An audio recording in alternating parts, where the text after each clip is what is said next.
welcome back to the Boomer and Son podcast. Two unique perspectives. We're talking about basketball and football all the time. Don't forget to like and subscribe. Tell us what you guys want to hear about in the comments. Today, we're talking about the NBA. It was the trade deadline today. Boomer, pretty crazy trade deadline, eh? Hey, Joe, great day. A lot of action. In fact, obviously some big news there. I mean, Ben Simmons, as predicted, heading to the Sixers. Sorry, it's heading to the Nets, and James Harden heading over to the Sixers. I mean, that's one heck of a trade. But there's a whole bunch of trades. We're gonna go through them and talk about them. Start us up, dude. I guess we got to start off with the biggest trade of the day. Benny Boy finally off of the Sixers, and he's on the Brooklyn Nets now. James Harden goes over there to the Sixers. Obviously, those are the biggest parts in the trade. Drummond also went to the Nets. So did Seth Curry. 2 first-round picks go to the Nets, and the Nets gave up Paul Millsap. I'll let you go first, Boomer. Who do you think won this trade? You know what? I think everybody won this trade. This is one of those ones where it's like a win all the way around. I mean, Benny Simmons was done in Philadelphia. And you know what? They might have had to give him away for a bag of pucks. Instead, they got James Harden. And you know what? Morey was looking for James Harden already. Remember, he tried to get him from Houston. So he was already kind of on his mind big time. And you know what? I think that he fits way better in Philadelphia than he did in Brooklyn. In Brooklyn, I mean, come on, him and Kyrie, like, what's the deal? Like, who's going to take the ball? There's not enough ball to go around there. Okay, definitely not enough ball. I think in Philadelphia, they need a guy who can make plays. They need a guy who can get their offense going and who can actually shoot. Oh, here it is, a basketball player who can actually shoot the ball. So I think he's going to fit in real good. I think that he's a bit of a strange guy, and so maybe he's just going to become a gunslinger. Like, he's just going to show up and play for a year or two, get bored, and have to move on. But I feel like once he gets there, once he gets to Philadelphia, he's going to warm up, and I think he's going to play some pretty damn excellent basketball. And I think Embiid's going to be happy. I know everyone's saying, you know what, it's a shame. Embiid's having a Hall of Fame, basically like a Hall of Fame type of year, and they're not going anywhere. With James Harden there, if they can keep their defense stout enough, despite the fact that Harden is there. Remember, I'm a big D guy, right? You need D. Interestingly, they brought in Paul Millsap. I don't know if he's going to play, but to me, he's a big upgrade on Andre Drummond. Andre Drummond, what's the deal on this guy anyways? Let me just talk about what's the deal with this dude. He's like 20 plus rebounds a game, and nobody wants him. Yeah, man, that's the Andre Drummond effect. Andre Drummond can barely make layups half the time, it seems like, but sometimes he's playing out of his mind, getting insane dunks. He's led the league in rebounds so many times, but it's just empty stats. It's like the center Russell Westbrook. He's not that efficient. He can't space the floor at all, and his defense is lazy. He is a lazy defender, which you don't really see out of guys that pull down a lot of boards, because usually when you pull down a lot of boards, you tend to be good at defense because you're hardworking. And I kind of would relate Andre Drummond to a Enes Kanter on steroids. Andre Drummond is an Enes Kanter on steroids. Sorry, Enes Freedom on steroids. I forgot that he changed his name. He also got dealt today. We won't talk about the Enes Kanter trade or the Enes Freedom trade because it was useless, but that's my thoughts on Andre Drummond. He's just a lazy player, and maybe the Nets can change that. Maybe Steve Nash can change that. But right now, there's a reason he's been across the whole league. Yeah. Probably doesn't help that he played with Detroit so long. Well, because they sucked for so long. I mean, honestly, it didn't he just blamed it on the team sucking. But he kind of contributes to it. He's not really, he doesn't really seem to make the team a whole lot better, which is kind of a shame, because a guy who can pull down that many rebounds, like you said, usually those guys are dogs. They work. You think of guys like, Dennis Rodman, definitely not my favorite player, but man, that guy could play. Like, he could play, and he went hard after everything, and he went after it all game. He defended his teammates. He worked like crazy. That was a guy, and that even Michael Jordan really admitted was a key piece of those championship teams that he was involved in, that he really helped them to get to another level.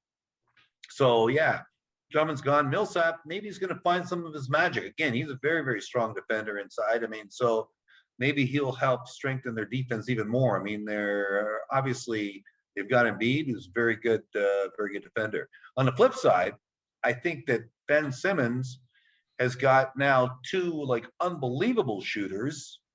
He's got Kyrie and he's got KD. He doesn't have to shoot. They're gonna open up the floor a bit. He's obviously gonna close it, but I mean he's gonna have some lanes. They don't hang around the paint like Embiid does. So he's going to have some room down there to kind of make some plays and go to the rim, which is kind of more his game than than shooting from the perimeter. So I think he's going to be a very good fit.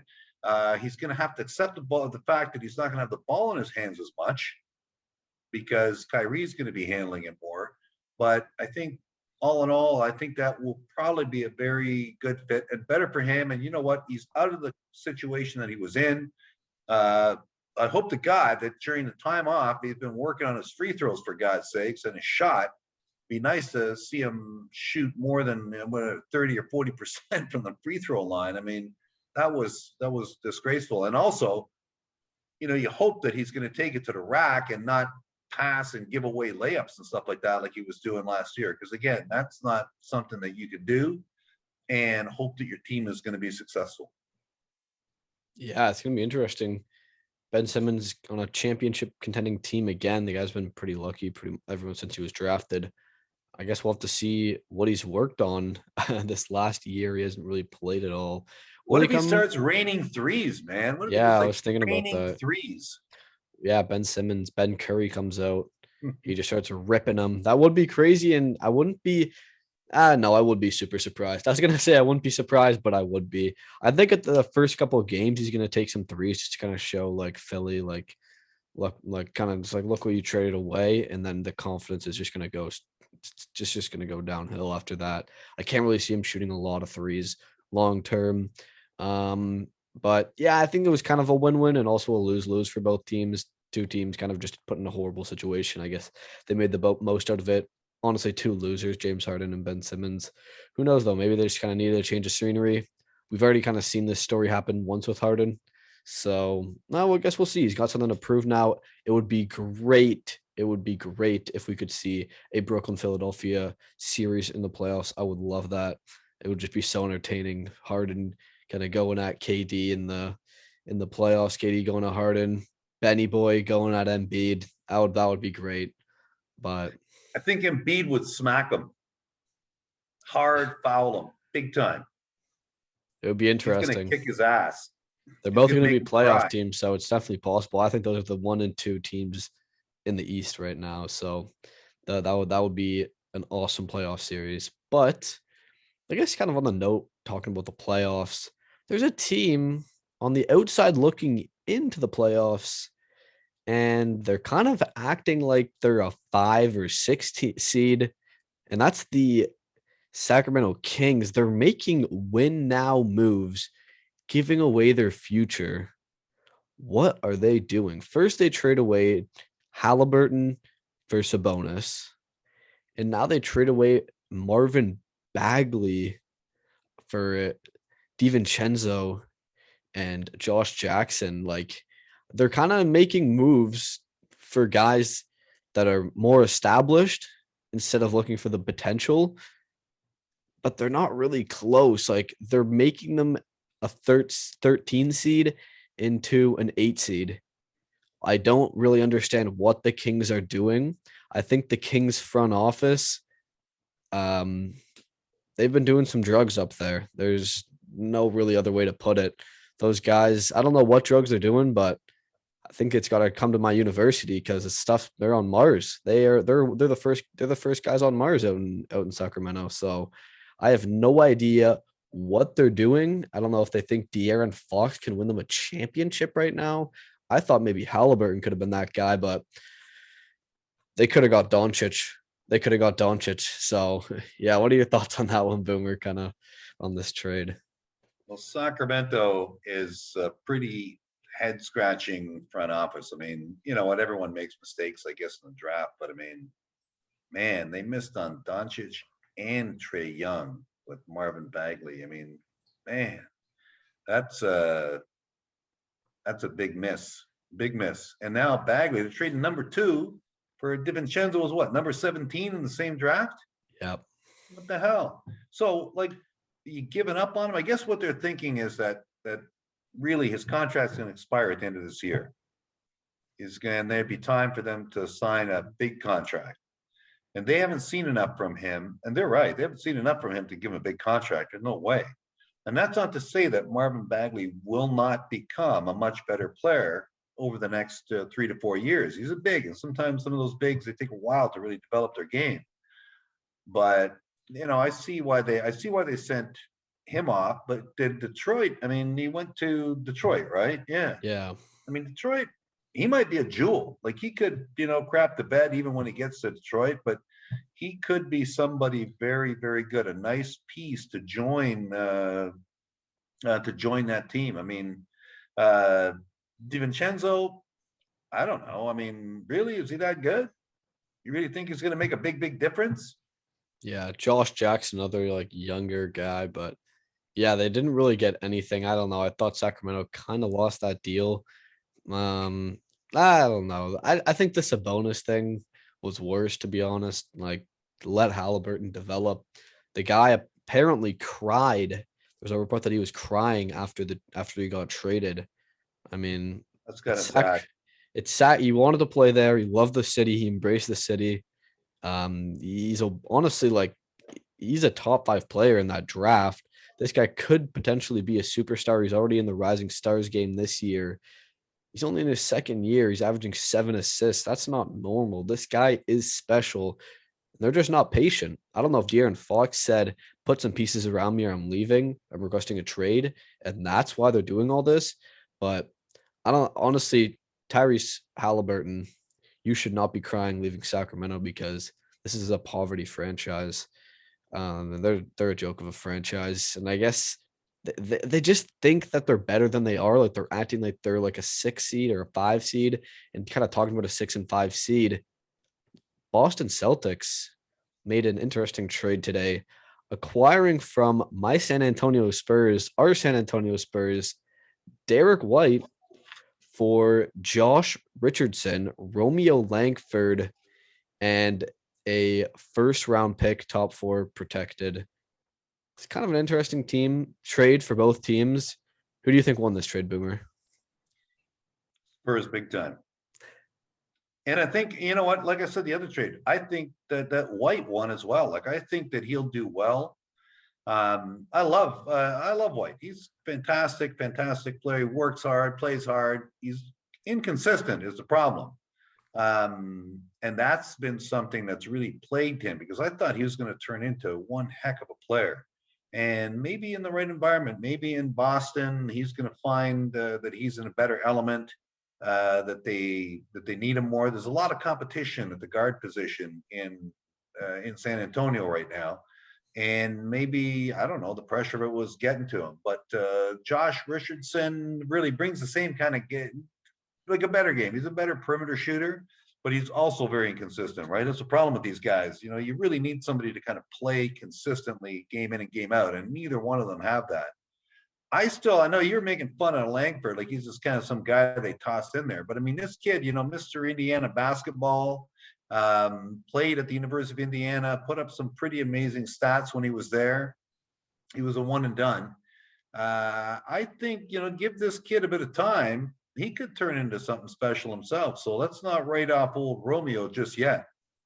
And I do like the fact that they got the draft picks, okay? Because I'm loving all the draft picks that San Antonio's getting. I think it's going to bode well for the future. Hopefully, they're going to get some good, solid players, and that big that we need so badly. That number 4 that we really need so badly, who's somewhat dominant and physical. I think that's a big gap in the game. And then would allow everybody to kind of slide into their more natural position. So you know what, I think it's a definite win for San Antonio. Boston, you know, they get what they want. They want another guard, and I think that that's something they need. So there you go, wins all around. Yeah, I don't know. I'm just not fully sure. I guess Brad Stevens is the new GM. I'm not fully sure what he's thinking because the big problem with the Celtics is on paper they're a great team, but everyone is so inconsistent. Jason Tatum, inconsistent. He'll drop 5 points, then he'll go off for 50. Brown, pretty inconsistent. Can't really work without well with Tatum. I kind of thought they should have blown it up, but they kept it. And there's not really a problem with that. But Derrick White is a guy that is inconsistent. I know you got rid of Josh Richards, who is an inconsistent guy, but you're getting rid of one of your problems and you're just adding the same thing. You're filling that void with the same problem you already had. Derrick White is shooting 31% from three, and he is jacking them up, man. Why? This is just, I don't see this like a reason for the Celtics to make this trade. I thought maybe they could have done something better. I understand they need a facilitator. I would have blown it up, traded Jaylen Brown for DeJounte Murray. He, I don't know though. I guess the Celtics are an interesting team. I guess we'll see how it all works out. I can't really make any observations yet. I haven't seen them play. Maybe Derrick White turns into a superstar in the Celtics, but I guess Yeah, I yeah, agree with you, Joe. I mean, let's face it, it's kind of like a lame, like a mid-tier move. There's nothing spectacular. This is really not going to change outcomes for either teams. I mean, for the Spurs, it gives them a little bit of space, and it actually gives them a better perimeter shooter because they're struggling from three. They need somebody who can hit a couple of threes, and so maybe Richardson can help with that. And again, I'm interested to see what this Langford kid can do over time.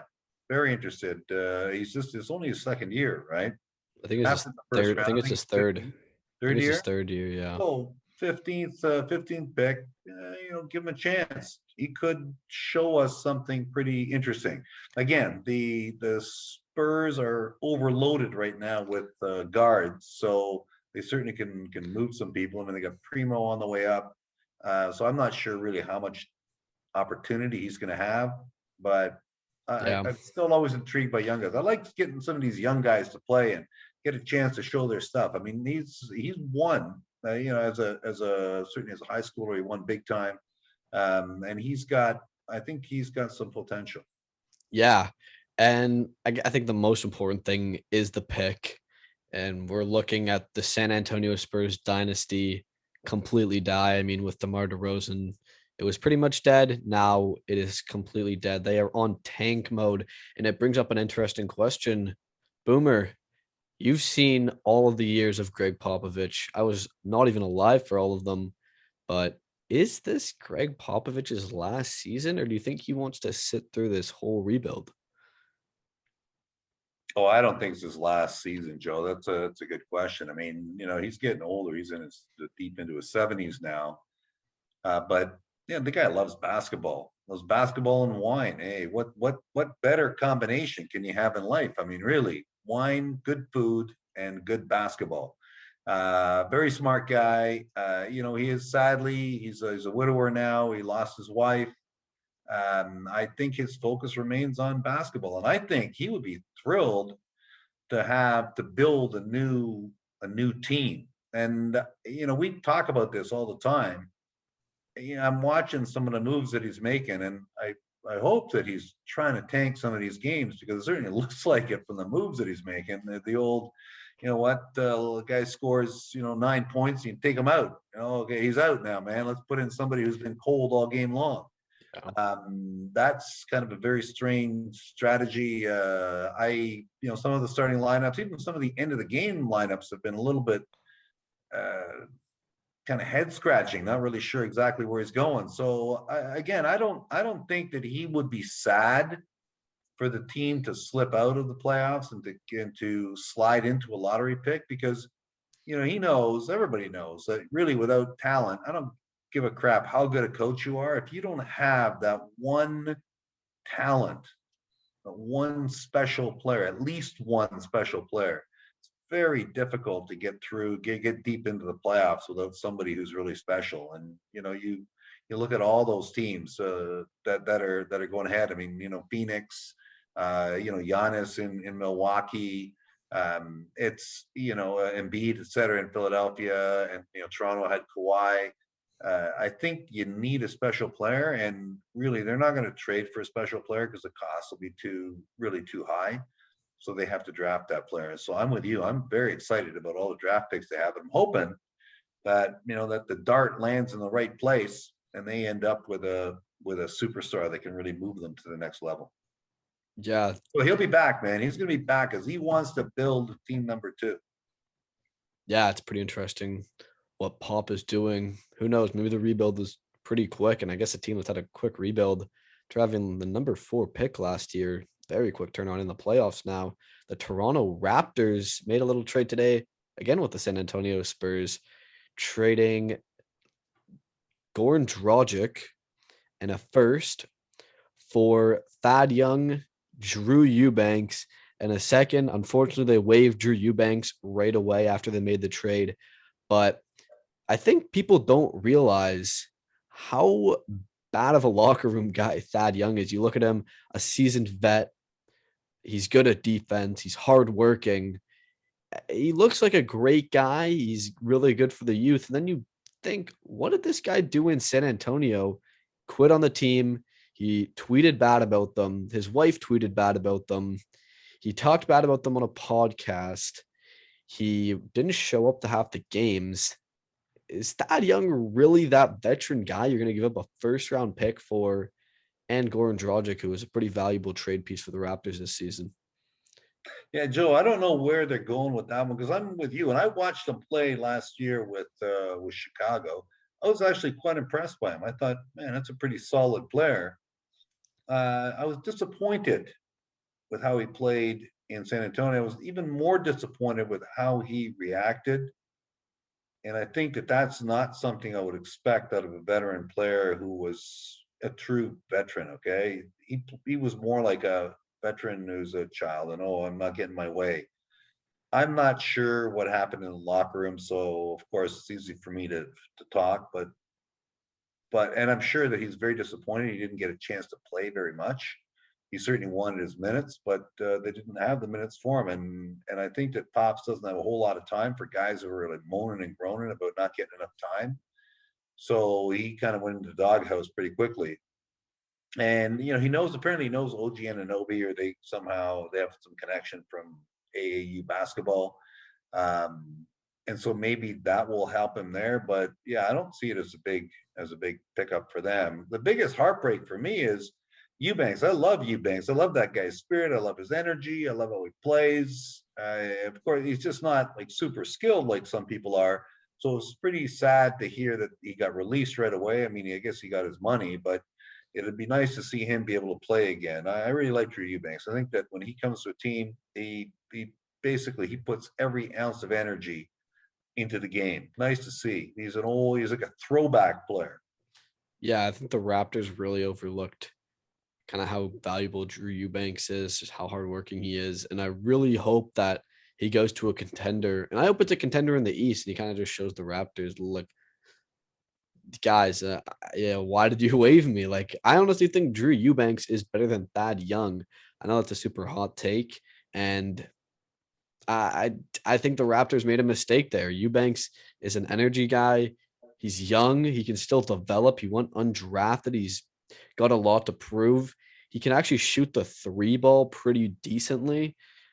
And I don't know. I thought that was kind of a stupid move to buy him up for the Raptors. They are kind of like they're lacking depth at the big man position. So I don't know. I thought it was kind of a silly move for the Raptors. But I guess we'll see Agree. how this plays out. I agree. I think that he would have provided them some energy for sure off the bench. I mean, he's certainly for the Spurs. He's always one of their biggest cheerleaders. Kind of go. And again, when he came in, he always brought a lot of enthusiasm. He did get some dumb fouls, but I like how he plays. I love how he played. He played hard, and I love him because he's undrafted. He's an underdog, and he just kept going at it. So, way to go, Drew Eubanks. Yeah. That's kind of like the main deals that happened at the deadline. I know Ibaka went to Milwaukee. Yeah, Um, whoa. Let's talk about that for a second. What the hell? So they get rid of DiVincenzo, right? He's kind of a wingman, right? DiVincenzo, and they pick up Ibaka, and then I love Ibaka again. He's another guy who plays very, very hard. He was on the Raptors. He's won himself a championship, but man, he's been injured. He's got back problems. Brooks Lopez is already out with back problems. I mean, I'm sure that's really kind of they're bringing him in to shore up their interior defense, but yeah, I don't know if he's going to be able to really give them a whole lot. Not because he doesn't try, not because he doesn't care. That guy, again, he's like all in. He's the kind of player I love. Doesn't quit, goes hard. But I just don't think that his health is good enough that he's going to be really of a whole lot of value to the Bucks. I guess we're going to find out. yeah.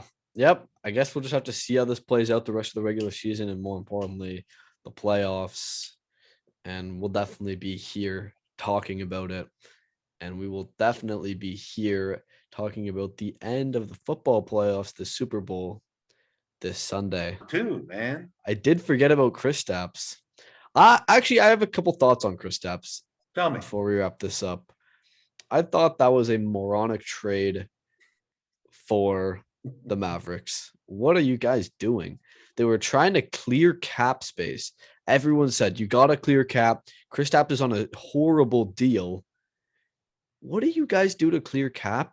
You trade for Spencer Dinwiddie, who's on a pretty decent deal. He's on a pretty big deal.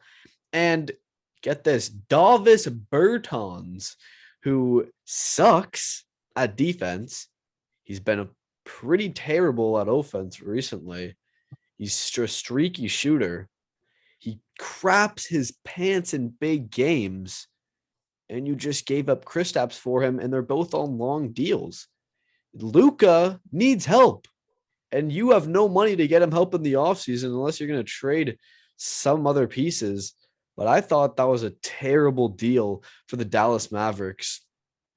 I have no idea what they're thinking, but I hey, gotta man. agree. I gotta agree, Joe. That was I'm gonna give that like a D minus to them. Now Porzingis has been hurt, but he's way better than Dinwiddie and Bertans. Bertans is just kind of cycling around the league. I mean, he was a Spur, but like you said, he kind of crapped the bed whenever they really needed him. He all of a sudden couldn't hit threes.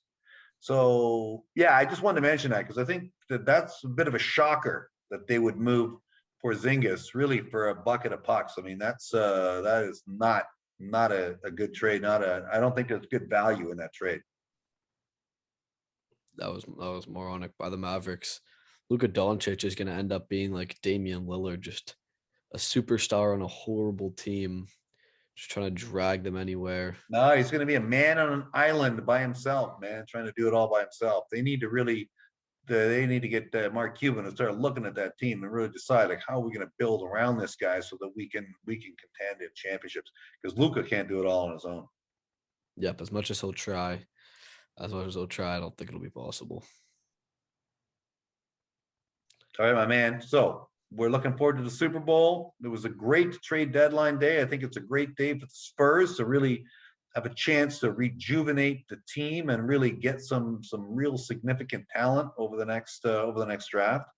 But I'm very excited about the Super Bowl. We should talk before the Super Bowl and go over our picks and our thoughts on who's going to win. I'm going to tell you this, man. Everybody is dissing the crap out of the Bengals, and I'm telling you, don't diss those Bengals. OBJ. OBJ. Oh, 3 letters. Oh. 3 letters, 1 Super Bowl. That's going to be it for this episode. Drop a like, subscribe to the channel, follow us on all platforms, and me and Boomer will see you next time. See you next time, everyone.